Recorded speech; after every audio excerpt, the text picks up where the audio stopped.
बिथाङानो जाबाय थैनाय सुबुंनि अनजालि बिसि आरो बे जाबाय फिसाजो गथ'।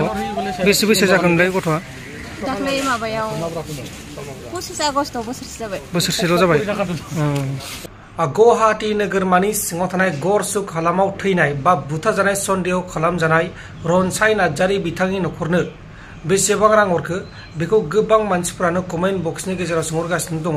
बिनि सायावबो सावरायगोन आरो लोगोसे जोंहा आदा फैलामोना बा इउपिएलनि गोख्रों दैदेनगिरि लोगोसे बर' सावथुन मुलुगनि मुंदांखा फावखुंगुर फैला जे बरगयारी एबा जोंस्रां ब्रह्म बिथांमोना गोदान गौथुम खुलिबाय आरो बे गौथुमा आयेननि बेरेखा खामानिफोर मावग्रा जेरै समाजनि बेरेखा खामानि मावग्रा ड्राग्स सोबग्रा गान्जा सोबग्रा जौ लोंग्रा फुजा मेलाफोराव जौ फाननाय बेफोरखौ होबथानो थाखाय मोनसे गोदान आफादखौ बेखेवनाय जाबाय।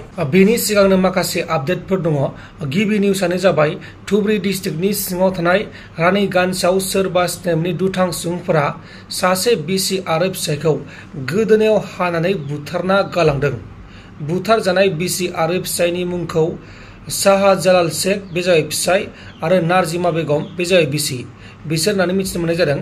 नाथाय बिसोर सानै बिसि आरो फिसायखौ सोर बुथारखो मानि जाहोनाव बुथारखो बेखौ दासिमाव गुमुर मोनथ'नाय जायाखै।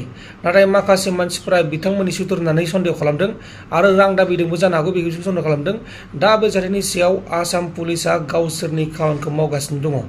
गोबां साननो गोनां न'आव हाबनानै न'आवनो बुथारना गालांदों। ओरैबायदि जोंनि आसामजों लोगोसे जोंनि बे भारतआव जोंनि सुबुं माहारिया रैखाथि गैलाखौनो होनजायो। न'आव हाबनानै बुथारो, लामायाव बुथारो, ट्रेन स्टेशनाव बुथारो, ट्रेनाव जिनाहारि खालामो। गोबां जाथाय जागासिनो दङ। अब्ला बे थांलायबाय नोंथांमोना गोबां सोंगासिनो दंमोन रनसाय नार्जारीनि न'खराव बेसेबां रां हरखो। गुवाहाटी नोगोरमानि सिङाव थानाय गरसुकआव रनसाय नार्जारीया खामानि मावबाय थानाय समावनो थैदोंमोन आरो थैनायनि गेजेराव बेखौ हस्पिटाल लांदोंमोन। हस्पिटालाव जोबथाहांबोदों बा हस्पिटालाव थैदों आरो रनसाय नार्जारीया न'खरनि मानसिफोरनो बुंनाय बायदिब्ला गावखौ 3 मानसिफोरा नाख्लायदों बेबायदि होनना बुंदों। मिथिनो मोननाय बायदिब्ला रनसाय नार्जारीया गोबां जौ लोङोमोन होननानै मिथिनो मोननाय जादों। दा बे रनसाय नार्जारीनि न'खरनो गासै 5,80,000 रांखौ हरनाय जाबाय। बेनि गेजेराव माखासे खरसा थांबाय, पुलिसनो होनांबाय आरो बिदिनो गोबां खरसाफोर थायो। गारि भारानि थांलाय फैलायनि, मेडिकेलनि गोबां खरसा थायो। दा बेफोरखौ होनानै मा बेसे थाखो बेखौ आं मिथिला। जायखिजाया गासै 5,80,000 रांखौ मोननाय जादोंमोन। दा बेबायदिनो गोबां जाथायफोर जायो। दा बिदिनो सोरहाफोर बिदि जाथाय जायोबाथाय नोंथांमोना एक्स एनडिबि गुवाहाटियाव थानाय एक्स एनडिबि जुदि गुवाहाटियाव जायोबाथाय गुवाहाटि नोगोराव थानाय एक्स एनडिबि बिथांमोनजों हेफाजाब लानो हागोन। बेबायदि बायसान्स केस जायोब्ला जुदि बायसान्स नोंथांमोननि न'खराव बेबायदि मानसि थैयोब्ला कम्पानियाव खामानि मावनाय मानसि थैयोब्लाथाय नोंथांमोना एक्स एनडिबि गुवाहाटि बिथांमोनजों खबर लानो हागोन बा खौरां लानो हागोन। बिथांमोना नोंथांमोननि प्रब्लेमखौ सल्भ खालामनो नाजागोन आरो खालामगोन बेबायदि होननानै बुंदों बिथांमोना। दा बेनिखायनो जायफोरनि न'खराव बिदि जाथाय जायो बिथांमोना फैबानो जाबाय, बिथांमोनखौ लोगो हमबानो जाबाय। अब्ला दा बिदिनो गोबां दुखुनांथाव जाथायफोर जागासिनो दङ जोंनि बर'फोरनि गेजेराव। बर'फोरा गोबां बुथार जागासिनो दङ आरो मा बुंनो जोंनि बर'नि माखासे आइजोफोरखौ जुलि जाखानाय आइजोफोराबो देहा फालांगिरि खालामगासिनो दङ आरो बेंगलरावबो मैया हमजाबाय। बिसोरबो सानैबो जुलि जाखानाय होननानै आं खोनादों। नाथाय बे बेसेबां सैथो बेखौ आं रोखा खालामथ'नाय जायाखै। जायखिजाया बिसोर जाहैबा सानै बेंगलराव हमजादों। बिसोर सानैया जुलि जाखानायसिनो आरो गथ' गोनांखाबावसिनो।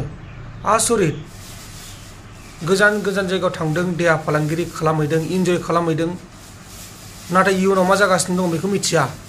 बे साननैसोनि इन्जयनि थाखाय बेबायदि गोजान गोजान जायगायाव थांनानै देहा फालांगिरि खालामनाय बे मोनसे आयेननि बेरेखा आरो समाजनि बेरेखा। दा बेखौ जोंनि बर' दैदेनगिरिफोरजों लोगोसे जोंहा गुबुन गुबुन रायजोआव थानाय बर'फोरा आरो बर' गौथुमफोरा बेखौ नोजोर लाखिगासिनो दङ आरो हमगासिनो दङ।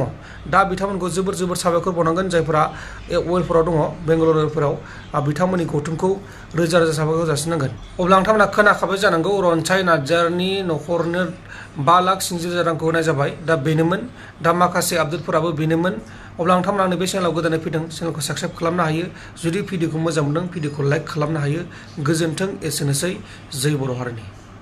बे सानैनि सिगाङाव बुंदों आरो आंखौ 3 मानसि नाख्लायदों होननानै बियो खिन्थाना लादों आरो। ओमफ्राय आंनि सिगाङावथ' बे कम्पानि मानसिया थांबाय नामा होननाल' सोंबाय। ओमफ्राय थाङाखै होननायखाय जेबो बुङासै आंनि सिगाङाव। ओमफ्राय बेखिनिखौनो जोङो बिनिफ्राय रिपर्ट मोन्दों आरो आं बिनि खुगानिफ्राय खोनानाया आरो। ओमफ्राय दा बिदिनो अखानायै बेलासियाव जोङो मोना मोना आंनो खबर हरबाय मानसिया थैबाय होननानै। डेट जाबाय होननानै खबर हरबाय आरो